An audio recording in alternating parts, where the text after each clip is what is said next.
what are some of the Yeah. challenges that you've seen in connecting when everyone's kind of on lockdown? Yeah. Well, I'm loading up a whole bunch of stuff as I hear you speak. So it's not just on lockdown.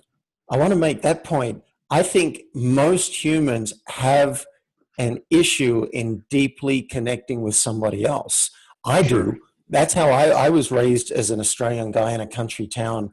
And, the deepest connection I get is when we've both had 8 beers and my mate and I are 1 a.m. standing in the park, leaning against each other to prop each other up when we talk about some real stuff, Right. right? Now, at work, what people will do in this day and age is they'll get a Zoom call together and we'll have a happy hour.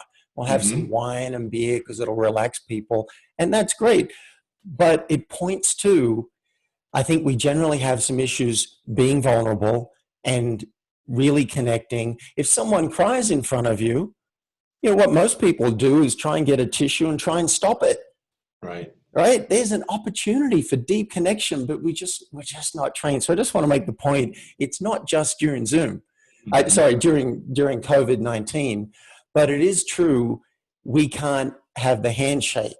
And with our friends and extended family, we can't have the hugs that we were having. So I do think it's even more exacerbated. So those are some of the challenges that we're facing generally. But let's you touched on why. Why would we bother? Why would we want to connect deeper? Right. Well, one, I believe that as humans, we need touch.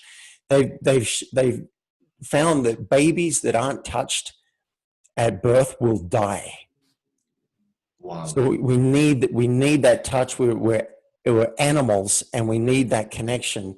So I think that's important. And also, if you want to influence people, if you want your staff to like you and stick with you, if you want your teammates to respect you, if you want your customers to hire you, then this is one way that we actually have some positive influence over people is connection, No doubt. right? Maybe, and listeners, you'll know this. If whenever you take the time to check in with a staff member about their kid and how they're doing, it pays off. Hmm. When you take the time to ask a prospect about like how their day really went and what's good, and are there any challenges right now, and just really care about them, it feels good. And at the end of the day, it's just good business. And a friend of mine, Steve Farber, has written a book called Love is Just Good Business. Yeah. And I like that he's because we often we won't acknowledge that in the business world. No, we can't use the word love. Hey, when someone respects you, that's love Yeah. No right doubt. there. When a customer raves about you and says, this guy or this woman, she is just awesome, that's a form of love. So I just wanted to make the business case for why we would care about deep connection as well as the personal case. Yeah, David, it's interesting when I'm meeting with a new investor. I spend a lot of time raising capital, and we manage, almost $40 million of private equity, private money. Actually, I have a relatively new investor from Australia, which is interesting considering your background. And when I met with him for the first time, probably the first 20 minutes of our call, I always position my calls when I'm raising capital, say, look, I'm interested in building long-term relationships. And I don't just say that because I'm looking to recruit money from you. I say that because whether you invest in my offering or not, whether you invest in my apartment deal or not, whether you invest in my private equity fund or not, it is really immaterial to if I can make a new connection with somebody, and if I can build a long-term relationship with somebody, I can point you in the direction of maybe investing in something different. If this is not a fit for you, but if we're a fit, if I care about you, I'm going to point you in a different direction. And also the Securities and Exchange Commission requires that we have a prior existing relationship with our investors before they invest with us. So I say, if it's okay with you, I'm really going to just spend the next 15 or 20 minutes asking you a bunch of personal questions to get to know you better. So I start to ask them about their family and their kids and their extended family and their work history. And then we get a little bit into their their investment tolerance. But I love to go off on tangents about personal stuff. And what I found is that the more I talk about that, the deeper I build the relationship, the more money they invest with us, and the faster and sooner they invest with us. Other people, they just want to go for the throat, right? They just want to I want to pitch this guy my offer. I want to pitch this guy what I have to sell. I want to recruit money. And that's actually the route to recruit less money and have the guy be less interested, is to go quickly. And we've been using Zoom and GoToMeeting and these online platforms to run our businesses since I had pancreatic cancer back in 2011. So we're very used to the process of connecting virtually. So it's very much something I believe in. That's why I was so interested to have you back on and hear some of your tips for how you think you can connect even better with family, friends, business contacts, using virtual platforms, because we've done it for a long time, and I'm always interested in learning more about what other people think works for them. Yeah. Well, I have 3 simple steps that anyone can practice, and this will work on Zoom. Perfect. And it'll work outside of Zoom. So you can use this face-to-face, you can use this one-on-one, and then we can talk about how you can actually do it on Zoom. So, and as you were talking about building the relationship, it had me think about a conversation I had this week with one of the top coaches in the world. And we got on a call and he said to me, "Do we know each other? Have we met before?" I said, "No." He said, "Well, then let's introduce ourselves." Mm-hmm. And he did a great, and he spoke for about 2 or 3 minutes about his life and what matters to him, and gave a really great introduction. It was very colorful. And he said, "So, tell me your story. Tell me about you." Not many people will ask you that unless it's on a podcast interview. Yeah. And I just was beaming as he said, "Let's introduce each other." And we had this 10 minutes and I got to tell my story, and he was interested and asked some questions. And I thought, man, this guy is bonding with me. This guy is building a connection. And I walked away from that call liking him. And, I'm going to say who he'd be really happy that I mentioned his name. Marshall Goldsmith is his name. So here I am promoting Marshall Goldsmith now on a podcast because he had me like him. Mm-hmm. I love the guy. Yeah. All right. So here are three simple steps you can use to connect with anyone. You can practice this with your wife, your husband, your kid, right? You got a 15-year-old who doesn't tend to talk to you because they got other things that are more important. Yeah. Try it out. All right. Here are the 3 steps. 1 is curiosity. 2, reflection. And then 3, this is for bonus points. You don't have to remember this, but if you like to get extra points, impact, share impact. So here's how it would look. The curiosity is navigate as if you're a 5-year-old and you just want to know about them. Yeah. We used to be so curious as kids, and then we've lost it. I lost it. But if you really if you can say to them, "Can I just spend a few minutes asking you questions about you? I don't even know what they are yet.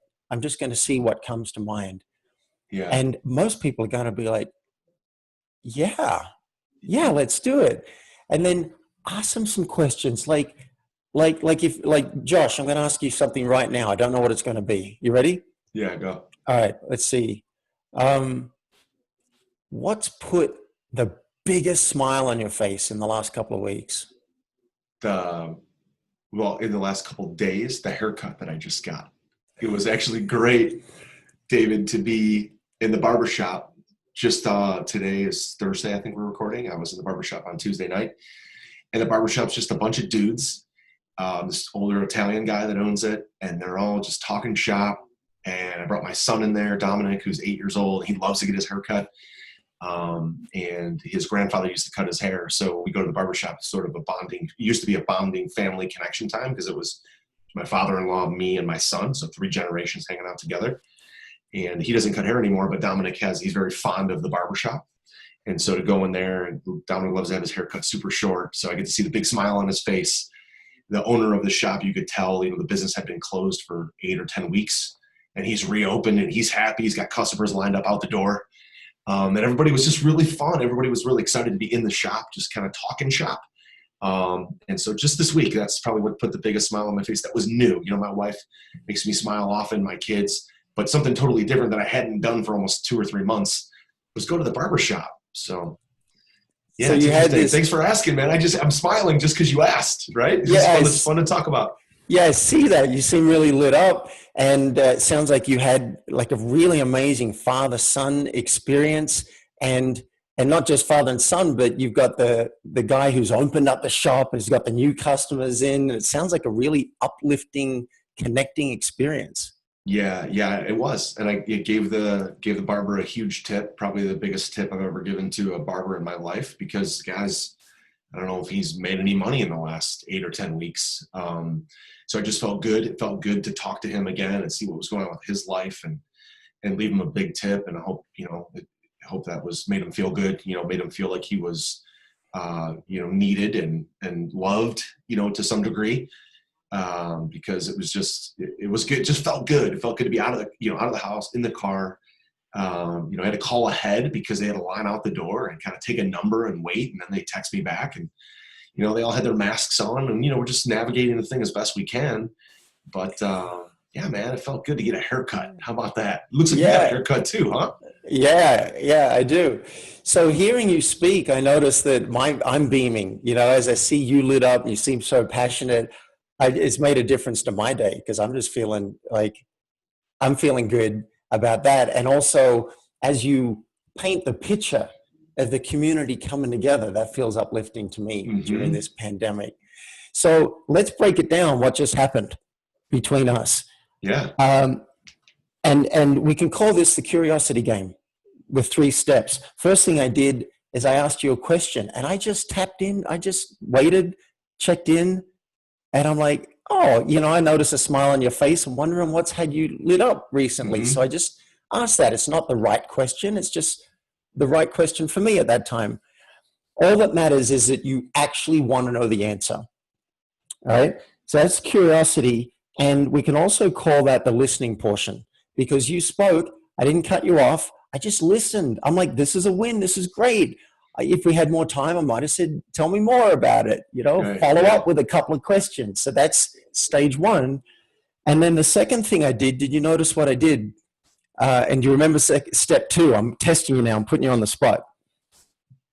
So the first part was curiosity. Yep. The last part was impact. Yes. The middle part was, oh man, remind me. Reflection. I missed it. Reflection. Okay. Yeah. Yeah. So I said to you, so it sounds like you had a father and son bonding experience. I said you seem lit up by it, right? I'm naming that mouse, which we might get into later. I'm naming the thing in the room. You seem like this. And also, it sounds like the community was coming together. You've also got this guy who's opened up the store for the first time, and people coming back. So I'm reflecting to check that I got it right. So I was actually hearing you. And then the third step was impact. And most humans, I think we tend to skip this. This was a new step for me in the last couple of years to learn. How was I impacted by listening to you? And it's like, seeing that you're lit up and that you're smiling, I notice I'm smiling, right? That's the impact. I'm noticing I'm feeling uplifted by this story. And I love seeing your passion. I'm just talking about a haircut. You're like, this was awesome. Yeah, right. So these simple 3 steps, asking someone from actual curiosity. It's not something on a list. It's not something to get to somewhere. It's like, I actually want to know this. And then reflect it back. I want to check if I got this right. And then the third step for bonus points. And that's a little bit more advanced, but it's not that hard. Impact. How were you impacted? I used to hate this step because we do this game in workshops, and I'd be like, I have no curiosity. I don't want to know about this person. That was a challenge for me. I had to dig. And then, why do you think, David, so, with all this pandemic talk over the last 8 to 10 weeks, that has just taken over the world, from social media and Facebook and Instagram and Twitter and the news, the popular news, the fake news, whatever you want to call it. That's all everyone wants to talk about, but that's bled into our personal lives, where if I went back and looked at like my phone, my text message thread, and my wife's phone and her thread, you know, mine with my friends and business contacts, my wife with her other mom friends, a lot of them at my kids' school, you know, you're going to see my buddies with a lot of stupid jokes and funny memes and weird stuff that they do, like, because we're really immature, even though we're 40-ish years old, we're really just a bunch of goofballs. And then, but a lot of the other discussion is just around all of the surfacey stuff around what's going on with school. And did you hear about what Trump said? And did you hear about this and that? And people are very blue or red. It's either you're either right or left. There's not really much of this deep conversation, even to the level that you and I just got, because you asked me a very just curious question. And frankly, like, I don't know if I've really seen much of that at all in the last 8 to 10 weeks, even in my own life, because I don't know that other people are not taking an interest in me, or maybe I'm not taking as much of an interest in them, or we don't want to make the extra effort. You know what? Why is it Josh? so many of these conversations are so surfacey and nobody goes as deep as we just went over a haircut, right? Yeah. Well, we suck at it. We really Right. do. Look, and I'm going to include myself in this. I'm a coach, and I've been asking questions for 20-something years of people. I have the ability to go deep with somebody, but Mhm. it's not natural.